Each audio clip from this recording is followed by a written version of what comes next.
iaitu kita berusaha sedaya upaya pada hari-hari yang mulia ini memperbanyakkan amal saleh. Sebab itu dalam sebuah hadis yang diriwayatkan oleh al-Imam At-Tirmidzi daripada Abdullah ibn Abbas radhiyallahu anhuma, katanya baginda sallallahu alaihi wasallam telah bersabda, "Ma min ayyamin al-'amalu salihu fihinna ahabbu ila Allah min hadhihi al-ayyamil 'ashr." Kata baginda sallallahu alaihi wasallam, tidak ada hari yang mana amal saleh itu lebih disukai oleh Allah Azza wa Jal daripada hari 10, yakni merujuk kepada 1 sehingga 10 Dzulhijjah. Faqalu ya Rasulullah walal jihadu fi sabilillah.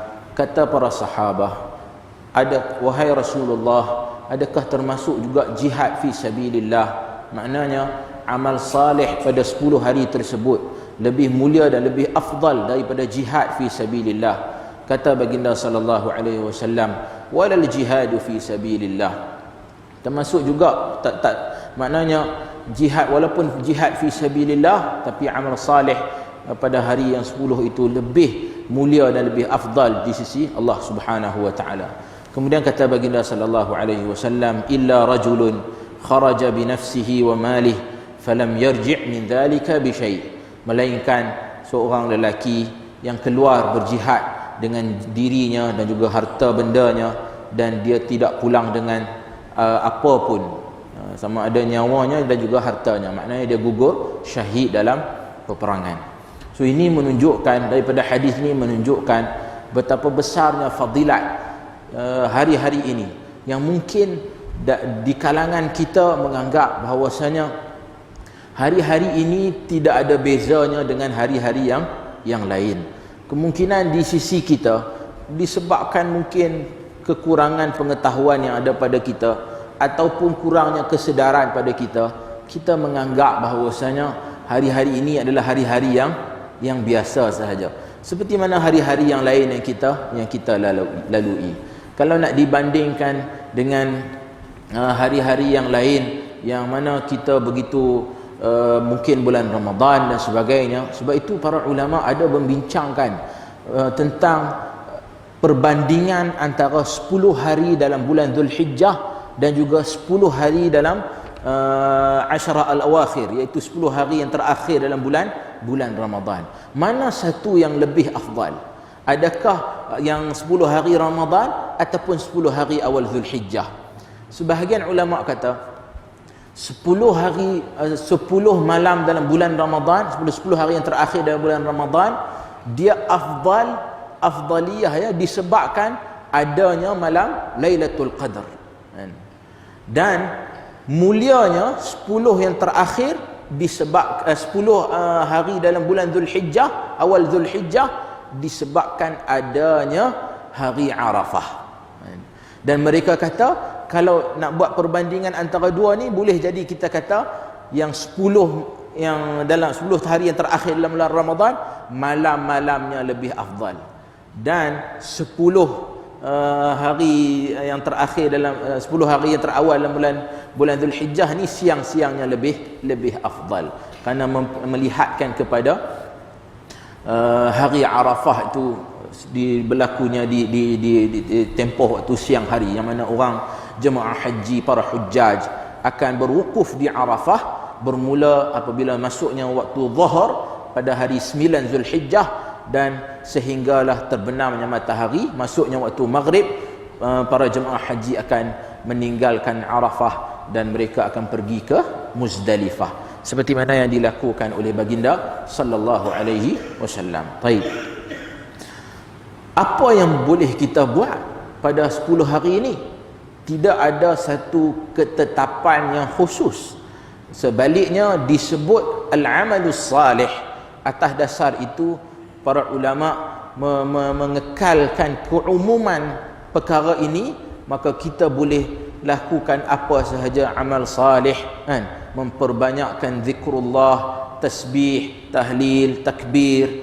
Begitulah juga tilawatul Quran, membaca Al-Quran, memperbanyakkan salat ataupun qiyam pada waktu malam, ataupun menjaga dengan begitu teliti salat berjamaah pada 10 hari ini, kan? Ataupun bagi sesiapa yang ada kemampuan nak berpuasa pun dipersilakan. Sama ada yang ada kemampuan nak puasa terus pun tidak menjadi masalah, 1 sampai 9 Zulhijjah, ataupun nak selang-selang pun tak menjadi masalah. Yang penting dalam hal ini amal salih yang digalakkan untuk kita banyakkan pada hari-hari ini. Namun ada beberapa juga amalan yang khusus yang dinakalkan daripada baginda sallallahu alaihi wasallam, iaitu antaranya puasa pada 9 Zulhijjah ataupun pada hari Arafah. Al-Imam At-Tirmidzi dalam kitabnya Al-Jami' bawa salah satu babu ma jaa fi fadli saumi yaumi Arafah. Bab pada menyatakan tentang kelebihan puasa pada hari Arafah. Al-Imam At-Tirmidzi bawa satu hadis yang diriwayatkan daripada Abu Qatadah. Kata Al-Imam At-Tirmidzi an Abi Qatadah anna an-nabiy sallallahu alaihi wasallam qala siyamu yaumi Arafah inni ahtasibu 'ala Allah an yukaffira as-sanata allati qablah was-sanata allati ba'dah.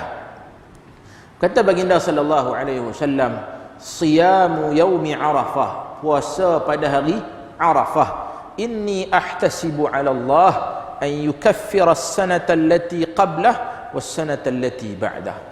Baginda sallallahu alaihi wasallam kata, sesungguhnya aku berharap mudah-mudahan Allah azza wa jal akan mengkafarahkan, menghapuskan dosa-dosa daripada tahun sebelumnya dan juga tahun yang selepas daripadanya. Menunjukkan ganjaran puasa pada hari Arafah ini pahalanya sangat besar yang telah dijanjikan oleh baginda sallallahu alaihi wasallam. Namun dalam masalah ini para ulama kata yang digalakkan berpuasa itu adalah orang yang tidak berada di Arafah, yakni bukanlah para jemaah haji. Macam kita lah, kita duduk di sini, kita tak pergi buat ibadah haji, kita tak termasuk di kalangan orang-orang yang berwukuf di Arafah, maka kita digalakkan berpuasa. Adapun orang yang berada di sana berwukuf di Arafah, mereka tidak digalakkan berpuasa. Bahkan Al-Imam At-Tirmidzi selepas daripada bab tadi, dia umum pula bab yang seterusnya. Dia kata babu karahiyati saumi yaumi Arafah bi Arafah.